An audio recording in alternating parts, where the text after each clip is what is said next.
Ah, il court dans la fin, hein. Alors là, chapeau, il aura rien lâché. Bon, c'est un garçon, c'est un guerrier, hein. Quand on est triathlète, quand on a l'habitude de faire 3 épreuves où il faut se défoncer. Oui, je sais que c'est fini, mais il y a quand même, il y a une mémoire cellulaire, une mémoire musculaire. Donc viens nous rejoindre. On va surveiller les amis. On est en direct évidemment, c'est ça, c'est le live, c'est pas facile d'être en direct. Vous venez juste à l'instant de voir l'arrivée de Cédric Fleureton qui vient d'en terminer, qui vient de gagner ce cross du Mont Blanc en 2h06 a priori, 2h06 minutes pour Cédric Fleureton. Cédric Fleureton n'est pas un inconnu puisque il a terminé, je crois, dans les top 10 du dernier championnat de France de course de montagne et premier vétéran, champion de France vétéran. Donc son temps de course exact, 2h06 minutes et 21 secondes. Il est interviewé, alors je ne sais pas si on peut avoir l'interview. Les 3 minutes, tu les gardes quasiment là. Ouais, c'est très bien. Je suis content. Tu l'avais préparé spécifiquement? Tu savais que le final avait changé? Tu étais venu repérer? Non. Je veux dire, j'ai regardé le dénivelé hier. Hier au soir, un petit peu tard, on a allumé l'ordinateur. Je ne savais absolument pas, hormis qu'il y avait 850 mètres de dénivelé, je crois. Voilà, j'ai regardé ça hier. Voilà, après on prend la course comme elle vient. Ouais. On sait que ça monte tout le long, donc voilà. Tu prends plus de plaisir sur les trails, hein. Ouais, disons que j'ai lâché le sport de haut niveau. Bon voilà, maintenant je suis vraiment dans une pratique purement plaisir et ce qui me plaît c'est de courir comme ça de manière sauvage. Est-ce que tu trouves que c'est pas du haut niveau là ce que tu viens de réaliser là tout de suite? Si, non. Ouais, j'ai compris ce que tu voulais dire. Je vais te couper 2 secondes. Tu vas venir l'accueillir avec moi d'ailleurs, hein. Arnaud Bodin qui a terminé deuxième la saison d'année, qui est en train de terminer, qui arrive là sous vos applaudissements. Allez Arnaud, qui était, comme tu l'as dit, avec toi tout à l'heure, surtout du côté de Tréchon, parce que vous étiez 3 dans la même minute ensemble. Et puis après, pour l'arrivée du deuxième, c'est là qu'il a commencé à avoir les écarts pour nous, parce que nous après on n'a que des bosses. Allez Arnaud. Alors, l'arrivée du deuxième concurrent, donc on va regarder qui en termine. Certainement Arnaud Bodin. Voilà, puis j'ai laissé Cédric l'accueillir, moi je m'en recule un petit peu. Arnaud Bodin, superbe performance aussi.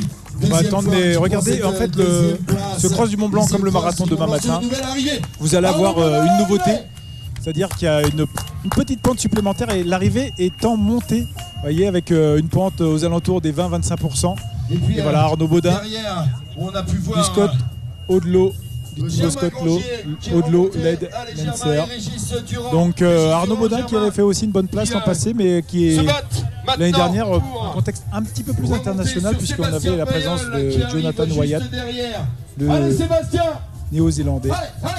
Donc joli podium pour l'instant, joli podium avec la victoire de Cédric Fleureton en 2h06 minutes. Et derrière Arnaud Bodin en 2h09 minutes. Alors on avait annoncé des temps entre 1h50 et 2h, mais il est vrai que le parcours a un petit peu changé, donc automatiquement, vous voyez, avec cette montée.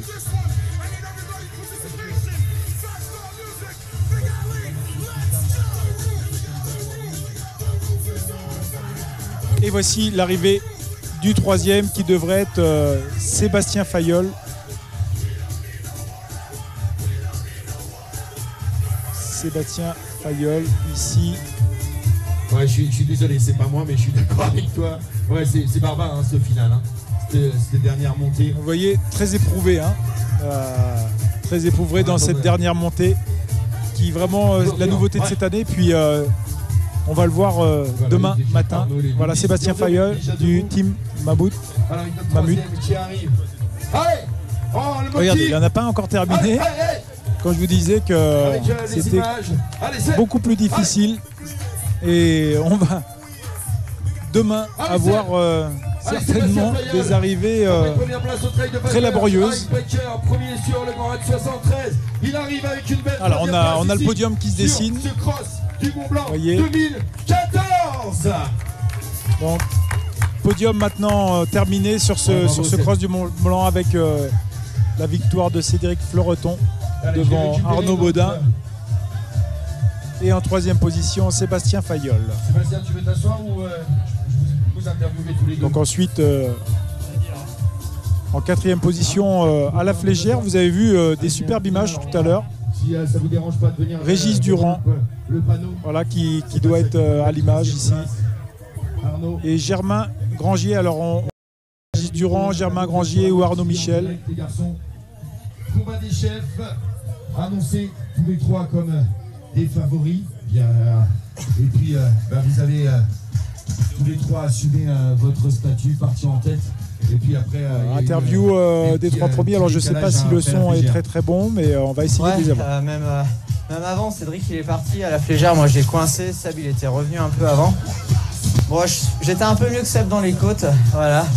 Cédric, moi j'ai senti direct qu'il était un peu meilleur que nous. Donc après, il fallait juste gérer et le final est super dur. Les 200 mètres en plus, on les sent bien. Ouais, je crois qu'Arnaud a tout dit. C'est vrai qu'on s'est tenu sur toutes les portions un peu roulantes. Après, moi j'ai un peu du mal aujourd'hui là dans les montées. Et puis à l'inverse, j'ai pu revenir sur Arnaud là, dans le petit bout de descente, là, la petite partie nouvelle là, de cette année. Et puis bon, après derrière, il a recreusé un peu l'écart. Et puis bon, ça nous a surtout permis de creuser sur les 4e. Je vous laisse 2 secondes puisque le 4e, 5e arrive ensemble. Voilà, regardez ce bataille. Ils auront tout donné. Je crois que vous pouvez les applaudir. Superbe avec Régis et Germain. Ça arrive encore, regardez. Comme hier sur le kilomètre vertical, arrivé en côte. Donc dans l'interview, on a écouté Arnaud Baudin qui nous disait que la nouveauté cette année, il est vrai que l'organisation a mis en place une énorme passerelle pour éviter le flux de coureurs trop nombreux.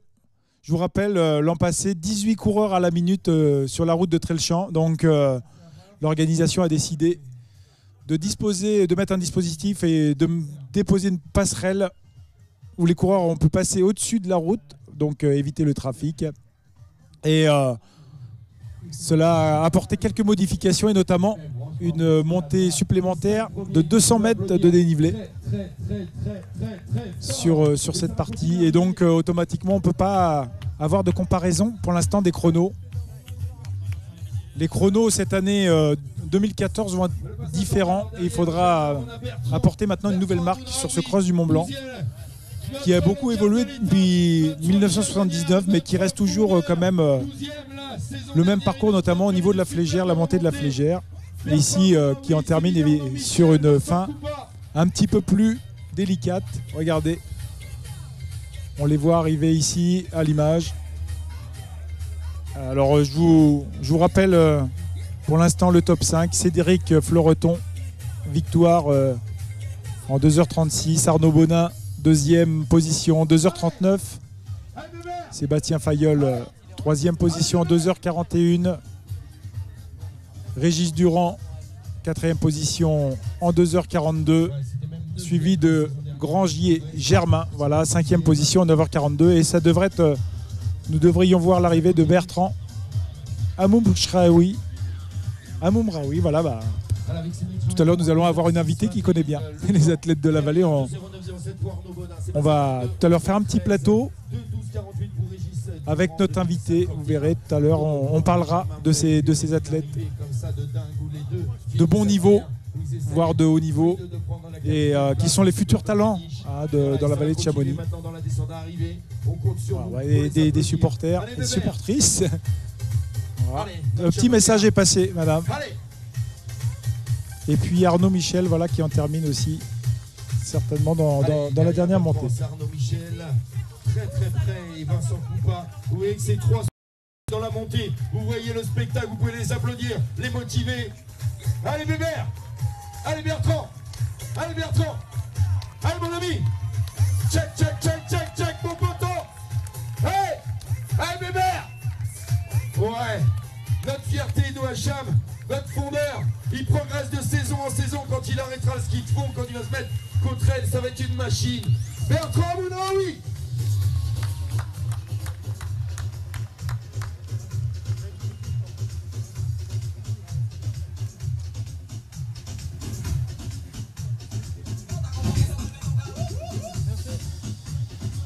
Allez, ça continue. Avec Arnaud Michel juste derrière, Vincent Coupa. Alors, on voit arriver donc le top 10 ici et puis On va être en plateau ici, on va faire un petit plateau sur la place du Triangle de l'Amitié ici à la mairie. On les remercie beaucoup d'ailleurs de nous avoir accueillis pour faire ce plateau de la Web TV. Et on va accueillir, pendant qu'arrive, je crois, Vincent Coupa ou Arnaud Michel, on va accueillir notre invité, qui n'est autre que Madame Fabienne Boson-Ravanel, élue au sport en charge des dossiers sportifs de haut niveau. C'est bien ça? Bonjour, oui, c'est exact. Merci de m'accueillir sur votre plateau. Alors, on a vu, là, vous étiez avec moi depuis une dizaine de minutes, on a vu arriver les premiers. C'est vrai que ce sont des athlètes, on va dire, de bon niveau, mais pas forcément de haut niveau. Hein. Il faut faire la différence. Vous qui chargez un petit peu des dossiers justement des sportifs de haut niveau. Effectivement, il y a tous les sportifs sont de bon niveau. Ici, on a vu arriver effectivement Bertrand Amounraoui, Bertrand Amounraoui qui est un coureur local, un skieur de fond et d'ailleurs un jeune que j'ai eu la chance d'entraîner quand il était plus jeune et qui aujourd'hui qui est très très polyvalent et on voit que Bertrand réalise ce cross avec succès. Voilà. Ah oui, pour l'instant, non pas pour l'instant, il est en 6e position. C'est une très belle perf. Je crois que là, il y a 2 ans, il avait terminé dans les 20 et puis progressivement, il arrive à arriver dans le top 10, voire bientôt le podium. Alors, c'est très important de faire ce lien au final, puisque vous me donnez l'opportunité de le faire. Je crois que le lien, il est direct avec la pratique. Le ski de fond, je parle du ski de fond parce que Bertrand est un fondeur talentueux. Il tourne sur les épreuves nationales et surtout les longues distances. Et on en parlait tout à l'heure ensemble, on se disait, vous comme moi, que le trail arrive maintenant, explose. Mais au final, le trail, nous-mêmes, pratiquants de la montagne, nous pratiquons le trail depuis qu'on est tout petit. Et pourquoi je fais le lien avec Bertrand? Parce que nous, les fondeurs, skieurs de fond, notre pratique estivale, c'est courir en montagne. Donc forcément, nous courions en montagne il y a déjà 30 ans, 40 ans, 50 ans. On était comme Monsieur Jourdain, on faisait de la prose sans le savoir, c'est ça? Exactement. Et ça, c'est excellent parce qu'aujourd'hui, effectivement, c'est une discipline qui explose parce que tant mieux, les gens découvrent la montagne en marchant, en trottinant, en courant, en marche nordique, peu importe. Ce qui est excellent, c'est d'être en montagne. Ouais. Voilà. Alors vous avez pratiqué aussi, vous m'avez dit tout à l'heure à haut niveau, vous aviez un bon niveau en ski de fond, et puis vous voyez aussi ce phénomène de trail, vous en parliez à l'instant. C'est très très difficile parce qu'en fait il y a un contexte actuellement où on n'est pas forcément professionnel. On l'a vu, il y a quand même le championnat du monde de skyrunning. On a vu hier des athlètes qui, eux, ne travaillent plus, qui aussi avec des marques et des partenariats avec des marques, mais finalement le trail de haut niveau n'existe pas encore, il n'est pas forcément bien établi.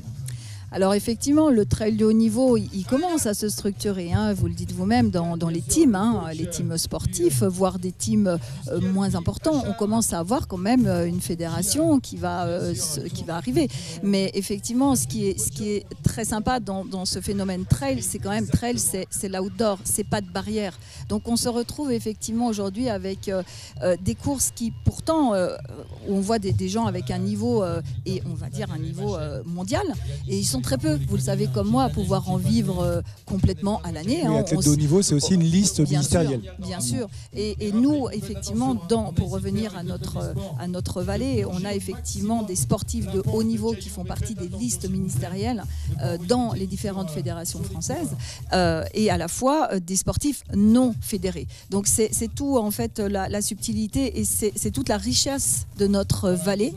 C'est qu'on a un réservoir de jeunes énorme de tous sports confondus et notamment les sports outdoor. Alors je vais en citer quelques-uns, bien entendu, historiquement le ski alpin. Le ski alpin, on venait à Chamonix d'autres stations de ski pour pratiquer le ski alpin. On se rappelle de Bonlieu par exemple. Bonlieu n'était pas chamonniard, mais par contre il est venu avec une telle excitation sur notre domaine qu'il est devenu chamonniard. Et on a effectivement des skieurs de fond historiques historiquement. Hein, le ski de fond, c'est 1924 également. Hein, on a fait du ski de fond à Chamonix depuis très longtemps. C'est le curling. C'est bien sûr des disciplines maintenant comme le biathlon, le combiné nordique, et maintenant du ski cross, et maintenant du slopestyle, et maintenant de l'escalade. Il ne faut pas oublier l'escalade qui est notre ADN. Fait, là, vous nous parlez des disciplines nordiques, mais en fait aussi les disciplines estivales, bien comme sûr. l'escalade ou le trail. Ou le trail. Voilà, et vous parliez justement de ces talents. Il y a des projets pour la vallée, pour ces jeunes, oui. Parce qu'en fait, on a vu hier, je ne sais pas si vous vous avez regardé le direct, mais sur le 80 km, on a vu énormément de jeunes, des jeunes de 21, 22 ans. Et nous, ça nous a vraiment frappé, c'est-à-dire de voir maintenant une nouvelle génération. Il y a une page qui se tourne, on a l'impression. Alors, est-ce que ça va être eux qui vont engager finalement cette nouvelle politique? Il y a des projets pour eux? Alors, il y a des projets énormes dans la vallée. Donc la vallée soutient ces sportifs de haut niveau depuis très longtemps. Concrètement, il y a des aides importantes financières avec des contrats pour une soixantaine de jeunes. Dans ces 60 jeunes, il y a 25 jeunes qui vraiment sont dans des listes ministérielles, qui ont vraiment des contrats et qui sont nos ambassadeurs, les ambassadeurs de la vallée de Chamonix. Donc il y a des Guillermo Fayed, il y a des Romain Desgranges, il y a Aurélien Ducrot, on va en parler plus tard. Il y a des gens comme Mathias Vibo, on va voir monter des gens comme Clément Dumont, on a François Brault, combiné nordique, Geoffrey Lafarge.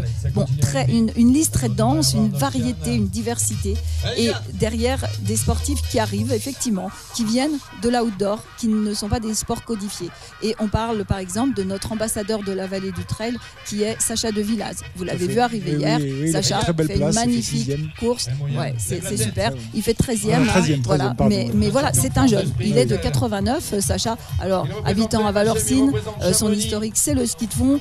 Derrière, tout naturellement, il vient au trail et il est aujourd'hui dans le team Salomon. On l'a vu d'ailleurs sur le salon, il nous présentait la vallée du Trail avec son copain Quentin. Avec Quentin, donc ce sont les ambassadeurs de la vallée du Trail. Et voilà, et c'est vrai qu'on voit des jeunes s'engager sur des 80 km qui ont un ADN montagne. Donc je crois qu'aujourd'hui, c'est vrai que le trail réussit à des sportifs et à tous sportifs de tout âge, j'allais dire, qui savent s'approprier la montagne et qui savent la connaître, parce qu'on ne s'engage pas sur un marathon, vous le savez mieux que moi, sur un marathon de Paris ou un marathon de Boston, comme on va s'engager sur un marathon du Mont Blanc comme demain, n'est-ce pas? La configuration n'est pas la même. Donc c'est vrai qu'il y a des projets et vous nous en parliez par rapport à ces projets. On peut en savoir un petit peu plus parce que c'est vrai qu'il y a tellement d'initiatives qui naissent. On voit des stations de trail mûrir. Bon, après, il y a des marques derrière. Là, il y a vraiment une communauté de communes qui s'engage aussi dans cette pratique. C'est vraiment intéressant. Donc nous voudrait en savoir un petit peu plus. Ah oui, vous allez avoir la primeur. Alors oui, effectivement, on travaille très très dur depuis plusieurs mois maintenant. Pourquoi? Parce que la vallée du Trail, certes, on peut revendiquer être la vallée du Trail normale, j'allais dire, on a les plus beaux trails de France, d'Europe, du monde, peu importe, les images sont belles partout. Mais nous avons la qualité des organisateurs qui font qu'on peut accueillir des trails de qualité. On a également des chemins qui font rêver, on a un environnement qui fait rêver. Et autour de ça, effectivement, on a des athlètes qui sont nos ambassadeurs. Et nous, aujourd'hui, on veut mettre l'athlète, le sportif de haut niveau, au cœur de la vallée de Chamonix-Mont-Blanc. C'est-à-dire que l'on veut que ce ne soit plus un athlète, mais ce soit un team. Donc nous sommes, alors c'est pas nouveau, le team, tous les teams, aujourd'hui il y a des teams qui se développent partout. Mais au final, le team, c'est le team. Et lorsqu'on a réuni nos sportifs de haut niveau pour savoir comment ils voyaient quelle était leur identité, ils se disent, mais nous, oui, on est un team, on est un vrai team, et on veut porter vraiment les couleurs de la vallée de Chamonix. Donc au final, ce projet, effectivement, c'est réunir tous nos athlètes sous un même nom, avec un vrai projet qui est ambitieux parce que ils vont être nos ambassadeurs. Pourquoi? Parce que rien de mieux qu'un athlète pour parler de sa vallée, rien de mieux qu'un athlète pour parler de ce qu'il fait dans sa vallée lorsqu'il est, ne serait-ce qu'avec sa famille, lorsqu'il va s'entraîner, lorsqu'il va, si c'est un skieur alpin, il fait pas que du ski alpin, il va aussi faire du VTT, il va aussi faire du foncier, il va aussi pratiquer des activités qui annexent. Du coup, ce team Vallée de Chamonix va regrouper l'ensemble des 25 meilleurs sportifs qui sont toutes disciplines confondues. Et ces sportifs-là, on va les accompagner. On va essayer de faire en sorte qu'ils soient nos ambassadeurs, mais pas que. C'est-à-dire qu'on va aussi essayer pour eux de trouver des partenariats sportifs. Alors, nous, on ne sera pas un accompagnement. C'est-à-dire qu'on veut que nos sportifs sachent mieux communiquer, parce qu'un sportif, il est d'abord sportif. Et ensuite, s'il a du temps et il est bien accompagné, il sait communiquer. On va aider nos sportifs à mieux communiquer de façon à ce que derrière, ils aient une plus-value lorsqu'ils vont arrêter leur carrière, lorsqu'ils vont être propulsés dans le monde du travail et qu'ils aient des portes d'entrée qui s'ouvrent pour eux. Donc tout ce projet est bâti autour du sportif, mais il va aider, en fait ça va être vraiment une charnière entre le sportif et la destination Chamonix. Pourquoi ? Parce qu'on a une chance inouïe, c'est qu'on peut pratiquer tellement de choses à Chamonix. On peut le pratiquer sous forme tout naturellement pour quelqu'un qui vient découvrir la vallée du Trail. Il n'est pas obligé d'être trailer. Ce que j'ai dit à des gens que j'ai croisés au marathon de Paris. Mais vous pouvez faire tous les chemins de la vallée du Trail en marchant, parce qu'il aime les sports en famille. Nature aussi. Voilà. Donc voilà, notre projet, c'est un projet qui va vraiment fédérer nos athlètes autour de la destination Chamonix et surtout venez à Chamonix parce que vous pourrez découvrir des endroits encore fantastiques. Vous nous dites en fait que ce sont des ambassadeurs qui vont être identifiés, des ambassadeurs de la vallée de Chamonix. Oui. Et en fait, les objectifs aussi sont un peu pédagogiques pour eux, c'est-à-dire dans le sens beaucoup plus communiquer aussi, parce qu'on sait que quand on est athlète de bon niveau ou de haut niveau, il y a aussi un travail à fournir à côté, parce qu'il y a souvent des problèmes de reconversion, il y a aussi des problèmes aussi justement pour entre guillemets faire valoir son niveau auprès des autres, la communication et toutes ces choses-là. Donc vous nous parliez d'objectifs. Est-ce qu'il y a des moyens ? Alors les moyens, est-ce qu'ils sont justement que communiquer ? Est-ce qu'autour de ce projet, il y a une identité, donc automatiquement aussi une aide matérielle ? Quelle va être ? Bien sûr. Alors l'aide matérielle, elle existe déjà, puisque nous, on a identifié tous nos sportifs et tous ceux qui n'ont pas de contrat, puisque certains sportifs ont des contrats, qu'ils soient la Fédération française de ski, d'escalade, d'alpinisme. Donc ils vont avoir un soutien de la ville pour justement avoir déjà un statut. Et ça, c'est déjà énorme. C'est-à-dire que tous nos athlètes qui sont vraiment dans le haut niveau, qui se consacrent qu'à ça, ont un statut où on leur a créé des CIP, donc de façon à ce qu'ils puissent vivre tout en faisant leur sport. Alors on peut rappeler ce que c'est qu'un CIP ? Oui, c'est un contrat d'insertion professionnelle qui aide simplement le jeune à une mission, mais avant tout, la priorité, c'est de pratiquer son sport. Et donc, ça, c'est déjà une aide qui existe dans la vallée de Chamonix, et Chamonix-Mont-Blanc participe fortement. Notamment dans le nordique. Nordique, non, à l'alpin. Ou même au estival. Dans toutes les disciplines. On a vraiment une liste de 25 athlètes qui vraiment est très très large. Pas de souci, il n'y a pas que le nordique. Il y a du nordique, mais pas que. Il y a quand même beaucoup d'alpins. Et je crois que ce qui est important dans notre projet aujourd'hui, c'était de fédérer des athlètes, parce qu'aujourd'hui, on le voit, la force c'est un team. La force, c'est l'équipe, parce qu'il y a du partage, parce qu'il y a un partage d'abord de compétences. On a des jeunes, voilà. Notre chef de file, c'est Aurélien Ducrot. Aurélien Ducrot, que vous connaissez, qui est un athlète très expérimenté, à la fois qui est parti du club des sports d'Argentière, donc qui fait partie du club des sports de Chamonix, mais un local, en ski alpin, ensuite qui a fait du saut, ensuite qui est monté et qui est devenu un freerider exceptionnel, champion du monde quand même, et qui maintenant se tourne vers la voile. Aurélien a réussi un pari exceptionnel, c'est d'arriver au travers de toutes ces expériences sportives, d'être un vrai ambassadeur de Chamonix. Aujourd'hui, Aurélien Ducrot, respire Chamonix. Il côtoie les meilleurs sportifs de tout le monde entier. Il est à la presse est très très attirée par Aurélien. Mais les enjeux sont aussi l'identification de la vallée. Au-delà aussi de l'identification de la vallée, c'est aussi pour la personne de pouvoir avoir une certaine polyvalence et aussi une image qu'il dégage. C'est-à-dire, on voit bien que vous avez envie aussi que ces jeunes talents puissent avoir aussi certaines valeurs. On puisse s'en occuper, entre guillemets, sans les assister, mais s'en occuper et les conduire dans des projets sur lesquels ils veulent. Parce qu'on voit, Aurélien Ducrot est très polyvalent, en fait, finalement, et puis il arrive à faire divers objectifs. C'est ce qu'on attend aussi un petit peu, par exemple, d'un Sacha de Villas. Ça sera exactement ce qu'on attend d'un Sacha, mais comme d'autres, Aurélien a cette chance inouïe d'être sur un sport comme les freeride, qui est un sport qui est non fédéré, donc il a beaucoup plus, qui est très télévisuel. On a moins de chance, par exemple, avec un skieur alpin ou un skieur nordique ou je ne sais pas, des sports plus traditionnels, et où là, Bon, la télé, c'est déjà plus compliqué. Hein. Il faut être aux Jeux Olympiques, il faut déjà avoir une belle carte de visite. Mais par contre, c'est pour ça que nous, on pense que le team va porter tout ça. C'est pas un seul athlète. On parie sur plusieurs athlètes. Entre eux, on a déjà fait plein de réunions. Effectivement, entre eux, ils ont toujours un même fil conducteur. Hein. C'est je suis de la vallée, j'ai grandi dans la vallée et je veux. C'est ce que je voulais vous poser comme question, c'est-à-dire qu'ils se connaissent, oui. Ou alors ils vont apprendre à se connaître. Et finalement, le lien, en fait, on parle souvent, il est vrai, de structure, hein, c'est-à-dire on va faire des stades, on va faire une vallée, finalement il faut aussi travailler sur l'humain, c'est ce que vous faites, et travailler sur l'humain, c'est aussi des projets pour l'avenir, notamment pour les talents. En fait, le projet, concrètement, il va se mettre en place dans combien de temps?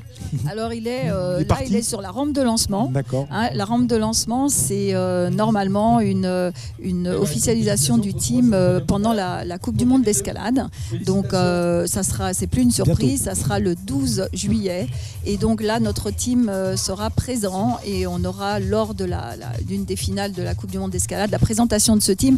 Et j'allais dire, il y a encore une chose qui nous importe, c'est que ce team doit à la fois respirer et transpirer la vallée de Chamonix, mais doit également être reconnu dans la vallée de Chamonix. Aujourd'hui, il y a plein d'athlètes de Chamonix, de la vallée, qui ne sont pas reconnus par nos concitoyens.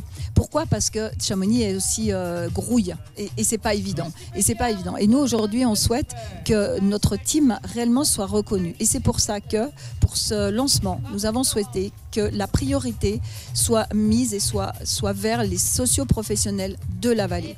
Alors bien sûr qu'on va lancer des partenariats, puisqu'il va falloir financer ce team. Pourquoi ? Parce qu'on a des gros projets avec eux, vous l'avez compris, des projets pédagogiques, des projets surtout de lancement, mais de pédagogique derrière.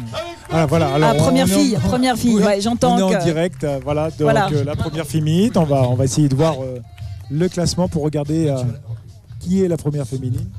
Devant la presse, ils sont là pour te prendre en photo, qui vient de réaliser. Alors c'est un cross compliqué, hein. C'est un cross compliqué où on voit que les athlètes sont franchement exténués lorsqu'ils arrivent au sommet de cette bosse. Hein. C'est pas un cross normal. Hein. Non, je crois que c'est Manon Mougin. Je ne sais pas si vous connaissez Manon Mougin. On va avoir un petit interview. Donc c'est bien, hein. Bravo, vous êtes en direct, vous avez vu l'arrivée des deux premiers. Toute jeune. On avait fait des comparaisons avec d'autres courses que j'ai pu faire. Mais c'était vraiment une découverte.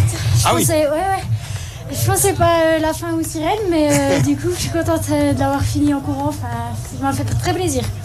Des encouragements tout au long du parcours? Ouais, il y a des gens de ma région qui étaient là, et puis du coup, ça fait du bien. Puis même, en fait, tout le monde encourage, donc ça fait vraiment plaisir. Ça remonte. Et t'as fini assez fort, hein, parce que nous, tout à l'heure sur l'ordinateur, on t'attendait encore dans 5 minutes. Donc tu arrives à peu près 5 minutes plus tôt que ce qui était annoncé. Bah ouais, en fait je savais pas vraiment, puis quand j'ai vu que c'était bien roulant juste avant la montée, j'ai dit allez on en profite pour envoyer un petit peu, donc je suis contente quoi. Tu te présentes, tu nous dis d'où tu viens, ce que tu fais. Alors je viens du Haut-Doubs, tout près de la Suisse, et puis je suis éducatrice sportive et monitrice de ski de fond l'hiver. D'accord, et donc tu viens à l'époque, tu faisais beaucoup de ski de fond avant? J'en fais toujours pas mal. Après, j'ai pas super niveau, mais j'aime bien faire des longues courses. Et du coup, je pense que ça fait du bien l'hiver de faire du ski, puis l'été de courir, c'est un bon entraînement. Voilà. Félicitations à toi. Je vais te laisser récupérer. Je sais pas si. Voilà donc Manon Mougin, elle a terminé en 2h33 et victorieuse sur le cross du Mont Blanc. Oui, un petit mot parce que justement on en parlait et voilà, et elle est très fière de représenter sa région. Et ça, c'est chouette. Ah ben, c'est fabuleux. Et voilà, c'est ça qui est important. On n'est pas chauvin, mais c'est tellement bon d'entendre des jeunes qui sont vraiment fiers d'appartenir à un territoire. Et je crois que c'est ce qui transpire. Là lorsqu'on voit Manon qui arrive toute souriante. Hein. Moi, j'hallucine. Hein. Enfin, c'est une jeune fille qui a beaucoup de talent et je pense que voilà, elle a une pratique sportive qui doit être très très régulière et elle est tout sourire. Le ski de fond et bien sûr, elle doit s'amuser aussi du côté du Doubs par là-bas. Mais en tous les cas, je crois que ce qui ressort de ça, c'est vraiment, on est fier de son territoire, on aime son territoire et on a tellement de choses à faire dans son territoire. Et je crois que ce qui est important, c'est ça aujourd'hui. Les jeunes ont envie de garder un lien. On a tous envie de garder un lien avec notre territoire. Et je crois qu'on doit offrir, nous, la collectivité, on doit offrir à nos jeunes générations, on doit d'abord respecter le territoire pour qu'ils puissent y vivre pendant longtemps, et on doit leur offrir des opportunités. Et aujourd'hui, c'est bien ça notre team, c'est donner des opportunités. Aujourd'hui, on pense que ce team va porter très haut les couleurs de Chamonix, Mont-Blanc, de la vallée. J'entends bien, c'est de Valorcine jusqu'à Servoz. On a un territoire qui est énorme et c'est important parce que derrière, comme vous le disiez, ça va être des entreprises, des sociopros qui vont aider ces jeunes. Ça va être des entreprises peut-être du bassin, du bassin annécien, pourquoi pas. Ça va être des cartes d'entrée pour eux. Lorsqu'ils vont terminer une carrière sportive, eh bien tiens, j'ai un bagage. Quand j'ai fait du sport, j'ai un bagage. Je suis moi-même chef d'entreprise. Je sais que lorsque j'ai un sportif de haut niveau qui vient me déposer un CV, je vais être très sensible parce que je sais qu'il a déjà un très bon foncier et malgré tout ça joue énormément. Alors on parlait que les jeunes avaient des crises identitaires, je crois qu'ils n'en ont pas forcément, il faut les aider aussi, je crois. Donc le projet est magnifique, je crois que aussi certaines régions, je crois qu'on démarre un petit peu, mais c'est très très innovant ce que vous nous dites là, et c'est vrai que c'est très très intéressant parce qu'on en parlait tout à l'heure, on place des stades de trail, c'est très bien, mais il y a aussi du monde qui doit pratiquer et les pratiquants sont beaucoup plus importants. Il faut identifier aussi la pratique et identifier surtout les pratiquants et qu'est-ce qu'on veut obtenir du trail de demain, du sport de demain avec les jeunes. Je crois qu'il faut être très prudent. Les collectivités doivent mettre en place les outils, c'est certain. On doit mettre en place des outils pour que les jeunes s'entraînent. On construit des stades, on construit des tremplins, on construit des pas de tir, on construit des pistes de descente. On a besoin d'outils. Derrière, effectivement, il faut savoir où on va. Et à la fois, dans le trail, il faut qu'on pense qu'on est dans un environnement libre, où tout doit se faire d'une façon moins codifiée qu'ailleurs. Et ça, c'est important, que la vallée garde son côté libre. On le voit d'ailleurs à l'image avec l'arrivée de la deuxième féminine qui est Coreille Bugnard. Voilà, alors vous connaissez ? Oui, elle est toujours présente. Ça fait plusieurs années que je vois Coreille sur le cross du Mont Blanc. C'est une jeune athlète, effectivement, qui a beaucoup de talent et elle adore le cross du Mont Blanc. Et elle adore le territoire. Je ne saurais vous dire exactement. Oui, très bien. Non, je l'ai pas vu dès le départ parce qu'en fait je me suis un peu mal placée, j'étais dans le paquet au départ. Du coup déjà tout remonter ça a déjà été c'était dur et après la fin aussi c'était un peu dur mais ça va, c'est passé quoi. Mais c'est pas mal, c'est joli. Ouais, ça t'a plu? Ouais. Prêt à revenir la saison prochaine sur le format là ou on passe au-dessus? Pour le moment ce format me convient bien, donc après je sais pas, je verrai. Un message, t'as vu du monde sur le parcours, t'avais des personnes pour t'encourager? C'est super sympa, les gens qui t'encouragent. En plus, avec le nom marqué sur le dossard, c'est sûr que c'est tout de suite encore plus encourageant, donc c'est super. Alors, tu vas garder que des souvenirs magnifiques aujourd'hui. Ouais, en plus il fait beau, donc c'est bien. Merci. Et on te retrouvera sur le podium tout à l'heure? Ouais, tout à l'heure. Félicitations. Voilà. Donc Coreille Bugnard. Nous, on va clore. Vous aviez 2-3 mots à nous dire par rapport à ce projet, donc des choses particulières, parce que vraiment on a senti déjà la passion de la pratique, on a senti aussi l'envie de faire ce team dédié à la pratique des sports de haut niveau dans la vallée de Chamonix. Un petit mot pour terminer. Au-delà du fait que la vocation de ce team sera avant tout portée sur le sportif, c'est effectivement un projet ambitieux pour une collectivité, puisqu'on n'est pas un team sportif, on est une collectivité. On va s'entourer de professionnels pour nous aider dans ce projet-là, c'est certain, pour qu'il soit pérenne. Et je crois que le message que l'on doit passer, c'est vraiment l'idée de renforcer, de fédérer les liens entre les acteurs socio-économiques de la vallée de Chamonix autour d'un projet sportif. et de cette façon-là, développer vraiment une communication Vallée de Chamonix-Mont-Blanc sur la proximité avec ces athlètes. Pour nous, c'est créer une communication nouvelle avec au cœur, au centre, le sportif. Voilà. Et voilà, je pense que c'est un projet qui est ambitieux, mais on se doit de le faire parce que nos sportifs le méritent. Écoutez, on vous remercie parce qu'on sent bien qu'au-delà des objectifs sportifs, il y a des objectifs territoriaux et qui sont très très intéressants et aussi innovants. Et je crois qu'on va suivre de très très très près ce projet. On vous remercie beaucoup. Voilà, le 12 juillet, voilà, le lancement du projet. Venez sur le mur d'escalade. Il y aura les finales de la Coupe du Monde d'escalade et le lancement du team Chamonix-Mont-Blanc avec les sociopros. Vraiment, les sociopros de la vallée de Chamonix. Venez tous. Voilà, écoutez, on vous remercie beaucoup, Madame Fabienne Boson-Ravanel, élue au sport en charge des dossiers sportifs de haut niveau. Et puis avec ce joli projet, on vous souhaite vraiment beaucoup de chance, beaucoup de courage et beaucoup d'abnégation pour aller au bout de ce projet. Merci beaucoup. Merci beaucoup, merci à vous, une très bonne journée. Voilà, et puis retour sur le direct. Ici, vous avez des images depuis tout à l'heure de ce cross du Mont Blanc avec le passage à Flégère et les passages à l'arrivée.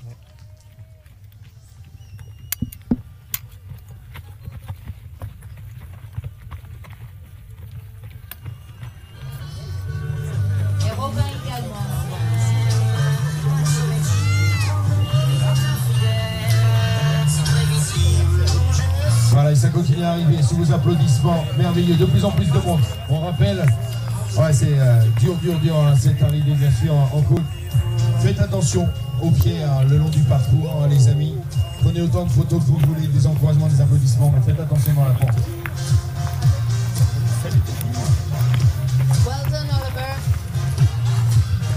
Just a little reminder to be careful. There are quite a few rocks around, so be careful in the slope. Voilà, les deux premières féminines qui avaient posé l'écart. Derrière, on attendra Isabelle Desbois, Thérèse Jurson, Catherine Faro, Delphine Ziegler, Isabelle Windsor. Après, c'était tout assez serré, ça c'était du côté du passage à la Flégère. On les attend.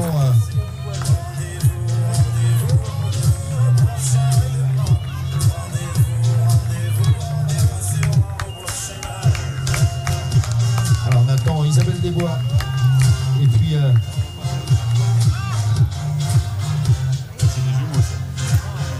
ah oui, voilà, et donc il y a eu du changement chez les filles. C'est Thérèse Jurson pour la Norvège, Wendy, qui devrait arriver. Elle est passée, on vient d'avoir au dernier kilomètre sur notre tapis. Elle est passée devant Isabelle Desbois. Allez, courage les filles, courage les garçons, tout le monde. Allez.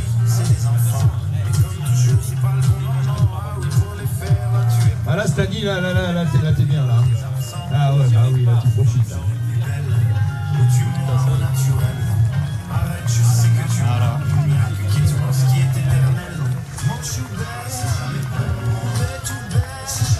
Et bah voilà, ça arrive, hein, on l'annonçait. C'est qu'au dernier kilomètre, elles arrivent vite sur le dernier. Regarde, notre Norvégienne qui arrive. Sous vos applaudissements pour la troisième féminine, là, qui pousse sur les jambes. Elle pousse. Et regardez, oh là là, le gentleman. Ouais! Voilà, Thérèse Jurson. Well done, Teresa, for Norway.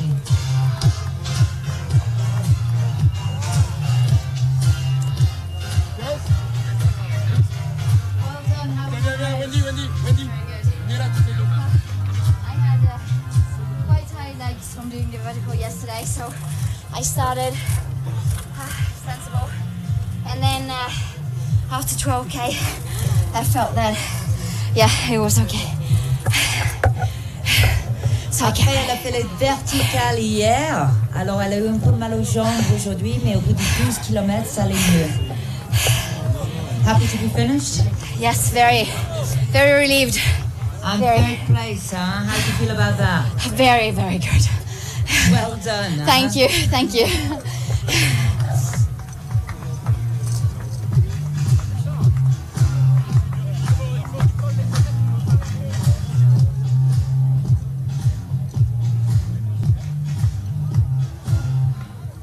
J'éteins ton micro?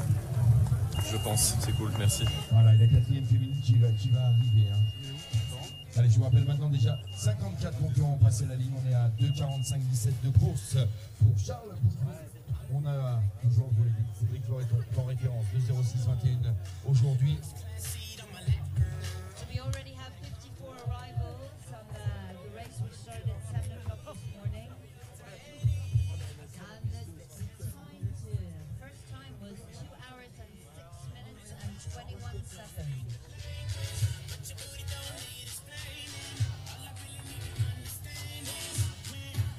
It's all dirty to me.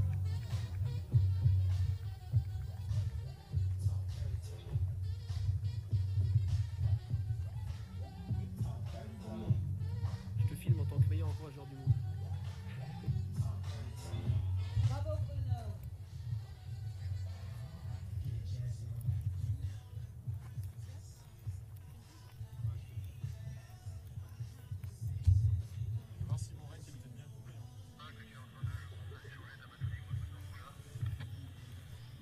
Va pas tomber, Marie.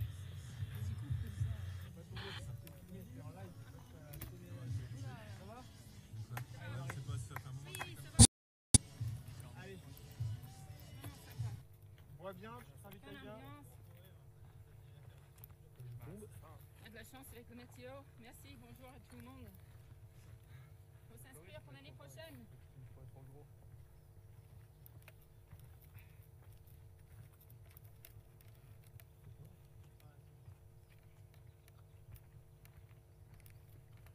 Bon courage, hein. Tenez bon, soyez forts.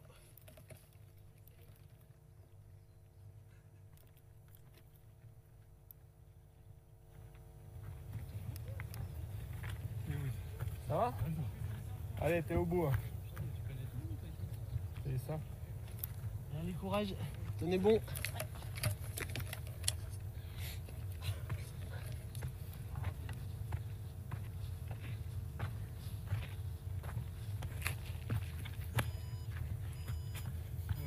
Ah. On crois qu'on change de batterie? Allez, bon courage, Véro.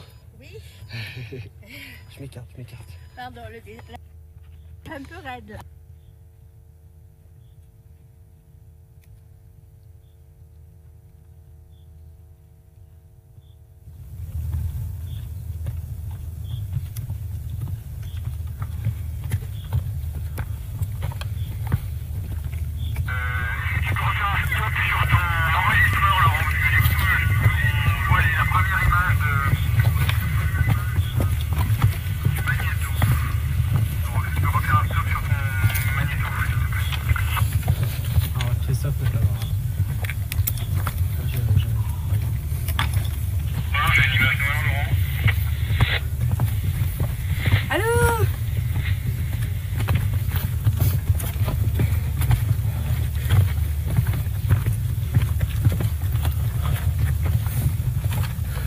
Après.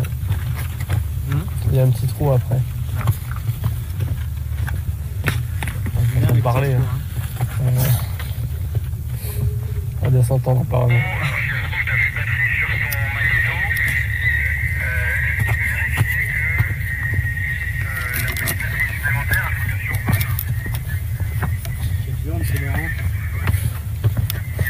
Sacré leur renvoi d'eau.